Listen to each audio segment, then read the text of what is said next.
Sabarmati online classes में आप सभी का स्वागत है। इस वीडियो में हम क्लास 12 फिजिक्स के अंतर्गत इम्पॉर्टेंट डेरिवेशन कवर करने वाले हैं। लेंस मेकर सूत्र का यानी कि निगमन करने वाले हैं 1/f इक्वल टू n-1 और ब्रैकेट में 1/r1 माइनस 1/r2। तो चलिए देखते हैं। सबसे पहले यहाँ पर इसका हम फिगर समझ लेते हैं। तो सबसे पहले यहाँ पर एक लेंस बनाते हैं और इसका मुख्य अक्ष बना लेते हैं। तो कुछ इस प्रकार से यहाँ पर हम लेंस बना लेते हैं। अब करते क्या है, यहाँ पर एक बिंदु मान लेते हैं ओ, जहाँ पर हमें वस्तु रखना है और यहाँ से प्रकाश की किरण जाएगी और इस प्रकार से लेंस में टकराएगी। थोड़ा सा लेंस के बारे में देख लेते हैं। तो लेंस में हमारे दो पृष्ठ हैं। एक पृष्ठ ये हमारा हो गया और दूसरा पृष्ठ इधर से हो गया। तो इस प्रकार से हमारे अवतल के लिए यहाँ पर दो पृष्ठ हो जाते हैं। तो यहाँ पर इसका जो ध्रुव होगा इसको मान लेंगे P1 और इधर जो ध्रुव होगा इसको क्या मान लेंगे, P2 मान लेते हैं। तो इस प्रकार से हमारे पास एक लेंस L है और जो एक माध्यम में रखा हुआ है। तो लेंस है तो इसका माध्यम क्या हो जाएगा, कांच हो जाएगा। अब जो लेंस है हमारा ये एक माध्यम में रखा हुआ है, इसके दोनों ओर जो माध्यम है ना वो वायु है। तो वायु को हम मान लेते हैं N1 माध्यम और ये कांच है तो इसको मान लेते हैं N2 माध्यम। अब करते क्या है, जो बिंदु O है ना O, यहाँ से प्रकाश की किरण निकलेगी और वो जा करके लेंस से टकराएगी। लेंस से टकराने के बाद इसका प्रतिबिंब यहाँ बनेगा। तो इधर हम मान लेते हैं। तो चलिए सबसे पहले यहाँ पर प्रकाश गुजारते हैं। तो इस प्रकार से हमारे प्रकाश का पथ हो जाता है कि जो हमारा प्रकाश है वो बिंदु ओ से चलेगी, यानी कि वस्तु से निकलेंगी किरणें और ये लेंस से टकराने के बाद यहाँ पर बिंदु मान लेते हैं आई डैश। क्या मान लेते हैं, आई डैश। आई डैश पर इसका प्रतिबिंब बनेगा। तो अब दूरियां देख लेते हैं। जरा पहले पृष्ठ को ध्यान से देखिएगा। पहले पृष्ठ के अकॉर्डिंग दूरियां लेते हैं। तो पहले पृष्ठ के अकॉर्डिंग इसका ध्रुव P1 है और यहाँ पर वस्तु O पर है। तो इसके बीच की दूरी को बोलते हैं, वस्तु की दूरी को बोलते हैं U। वस्तु की दूरी को क्या बोल देते हैं, U बोल देते हैं। अब यहाँ पर ध्यान देना, ये जो हमारा लेंस है ना इसकी मोटाई को मान लेते हैं T। इसकी मोटाई को क्या मान लेते हैं, T मान लेते हैं। अब ये जो ध्रुव P1 है ना, P1 से I डैश तक की दूरी को, P1 से I डैश तक की दूरी को हम लोग मान लेते हैं। तो ये हमारा हो जाएगा क्या भाई, ये हमारा हो जाएगा प्रतिबिंब की दूरी, जिसको हम बोलते हैं V। और क्योंकि इधर हमने I डैश माना है तो इसको V डैश मान लेते हैं। तो यहाँ तक दूरियाँ आपको क्लियर हो गई होंगी। यहाँ पर आपको थोड़ा सा ध्यान देना है। पृष्ठ 1 के लिए, जो पृष्ठ हमारा 1 है, इसके लिए वस्तु की दूरी U है और इसके लिए प्रतिबिंब की दूरी क्या है, V डैश है।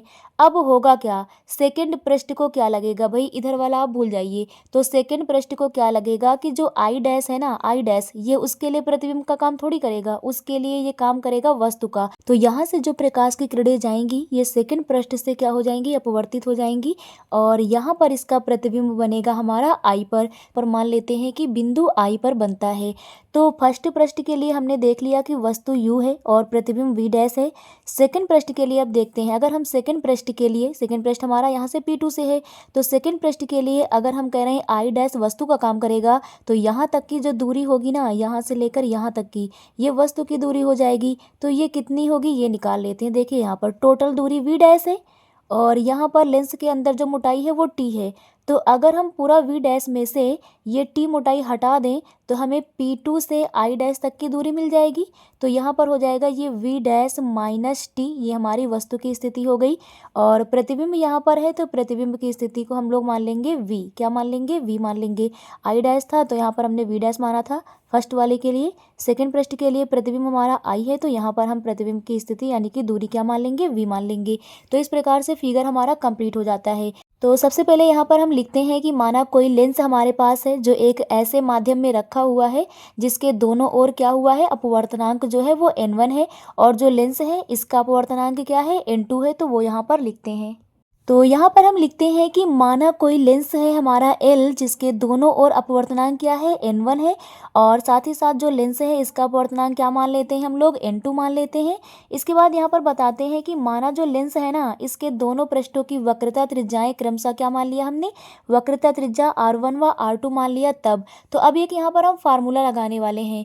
कौन सा फार्मूला लगाने वाले हैं भाई, गोलीय अवतल पृष्ठ के लिए अपवर्तन का एक सूत्र होता है। किसके लिए, गोलीय अवतल पृष्ठ के लिए अपवर्तन का सूत्र। तो यहाँ पर हम वो लिखेंगे।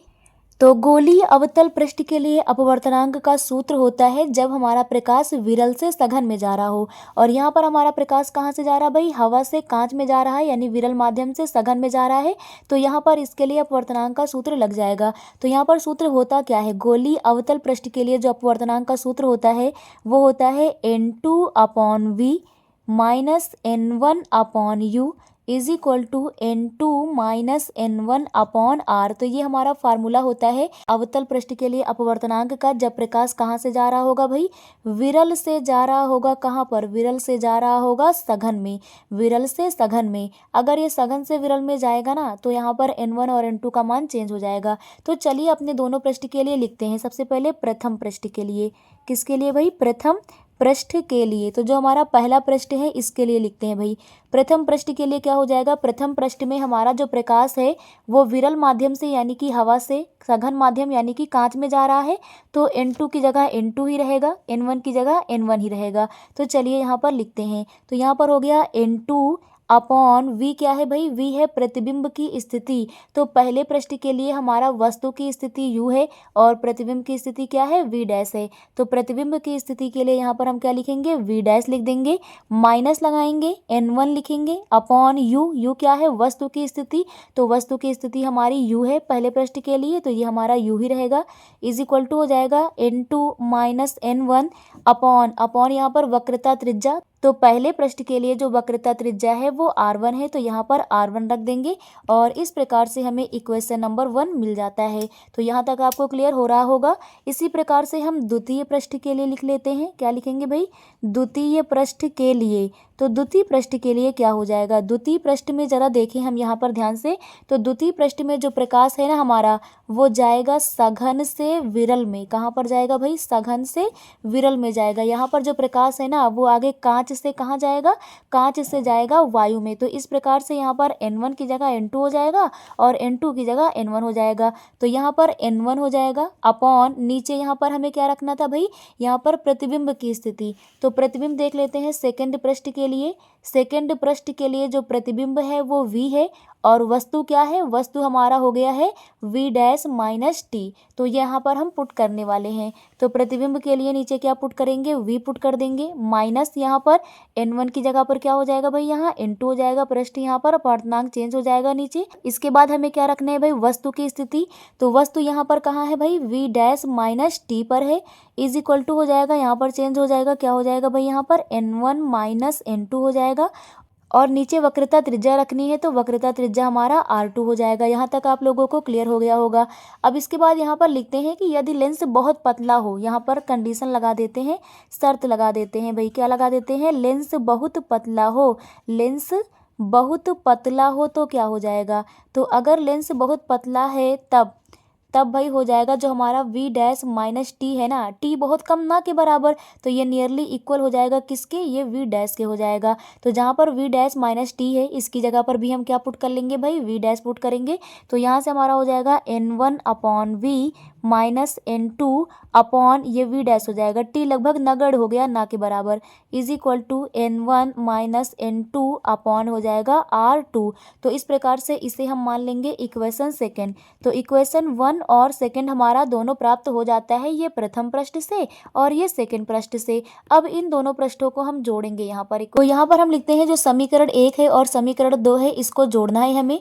तो समीकरण 1 में क्या है भाई, N2 upon V dash minus N1 upon U इसको लिखेंगे और प्लस लगा करके समीकरण 2 से ये वाला वैल्यू पुट कर लेते हैं यहाँ पर। तो समीकरण 1 और 2 से लेफ्ट हैंड साइड का हमने नोट कर लिया है और इसको ऐड कर लिया है। इक्वल टू लगा देंगे, राइट हैंड साइड वाला पार्ट नोट करेंगे तो ये हो जाएगा N2 minus N1 upon R1। ये हमारा समीकरण 1 से हो गया। प्लस लगाएंगे, समीकरण 2 से नोट करेंगे तो क्या हो जाएगा N1 माइनस N2 और अपॉन नीचे क्या हो जाएगा R2 हो जाएगा। तो इस प्रकार से यहाँ तक आपको क्लियर हो गया होगा। अब करते क्या है यहाँ पर देखते हैं जो हमारा ये V डैश माइनस T है इसकी जगह पे तो हमने V डैश कर लिया था, तो यहाँ पर इसको चेंज करेंगे N2 upon V dash minus N1 upon U plus N1 upon V minus N2 upon इसकी जगह पे क्या रख देंगे V डैश, क्योंकि लेंस हमारा बहुत पतला मान लिया गया है, is equal to N2 minus N1 upon R हो जाएगा। इसमें देखिएगा माइनस कॉमन ले लेंगे, माइनस क्या लेंगे कॉमन, तो ये बन जाएगा N2 प्लस का हो जाएगा और N1 क्या हो जाएगा, माइनस का हो जाएगा और अपान आ जाएगा R2। तो इस प्रकार से यहाँ पर हम लिख देते हैं माइनस कॉमन लेके। अब यहाँ पे देखना ये N2 अपॉन वी डैश और N2 upon V dash cancel out हो जाएगा। यहाँ से हमें मिलेगा क्या भाई, यहाँ से हमें मिल जाएगा N1 अपॉन वी, प्लस वाला पहले लिख देते हैं, माइनस यहाँ पर हो जाएगा N1 upon U is equal to, इधर देखिएगा N2 माइनस N1, इधर भी N2 माइनस N1, इसको कॉमन ले लेंगे, N2 माइनस N1 को कॉमन ले लेंगे तो अंदर क्या बचेगा भाई, यहाँ पर 1 बचेगा ऊपर, अपॉन नीचे R1, माइनस यहाँ पर ऊपर 1 बचेगा, अपॉन नीचे R2 बचेगा। तो इस प्रकार से यहाँ तक आपको क्लियर हो रहा होगा। इधर ऊपर क्या कॉमन है भाई, इधर ऊपर N1 कॉमन है, तो N1 कॉमन लेने के बाद यहाँ पर आएगा 1 अपॉन वी बचेगा, माइनस का यहाँ पर 1 अपान यू बचेगा इज इक्वल टू हो जाएगा N2 माइनस N1 और ब्रैकेट में हमारा आ जाएगा 1 अपान R1 माइनस का 1 अपान R2। क्लियर हो गया होगा आपको यहाँ तक। अब इसके बाद जो N1 है ना, इसको हम इधर डिवाइड में भेज देंगे तो यहाँ पर हमें क्या मिलेगा, 1 upon v minus 1 upon u is equal to, ये हो जाएगा N2 माइनस N1 अपॉन नीचे आ जाएगा N1 और ब्रैकेट में आ जाएगा 1 अपान R1 माइनस का 1 अपान R2। क्लियर हो रहा होगा आपको यहाँ तक। अब इसके बाद करेंगे क्या, हम लोग यहाँ पर फार्मूला यूज़ करने वाले हैं लेंस सूत्र से।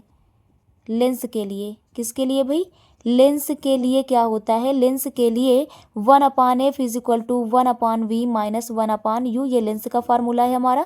तो यहाँ पर जो 1 upon v minus 1 upon u है, इसकी जगह पर 1 अपान एफ पुट कर लेंगे तो यहाँ से हो जाएगा 1 upon f is equal to, यहाँ पर क्या हो जाएगा भाई, इसको अलग अलग डिवाइड कर देंगे तो ये हो जाएगा N2 अपॉन N1 और माइनस का हो जाएगा N1 अपॉन N1, यहाँ पर N1 को दोनों की डिवाइड में भेज देंगे, अंदर क्या आएगा 1 अपान R1 माइनस का 1 अपान R2। क्लियर आपको। अब यहाँ पर क्या हो जाएगा 1 upon f is equal to, ये हमारा हो जाएगा N2 अपॉन N1 माइनस ये कैंसिल आउट होके हो जाएगा 1। इस प्रकार से यहाँ तक आपको क्लियर हो गया। यहाँ पर अंदर क्या बचेगा 1 अपान R1 माइनस का 1 अपान R2। अब यहाँ पर जो N2 अपॉन N1 है ये अपवर्तनांक है तो इसकी जगह पे n पुट करेंगे तो 1 upon f equal to n minus का 1 और ब्रैकेट में हमारा क्या आ गया है 1 अपान R1 माइनस का 1 अपान R2। तो इस प्रकार से ये हमारा फार्मूला जो है प्रूफ हो जाता है। तो इस प्रकार से जो लेंस मेकिंग सूत्र का निगमन है 1 upon f equal to n minus 1 1 upon R1 minus का 1 अपान R2, ये आपको क्लियर हो गया होगा। Thank you.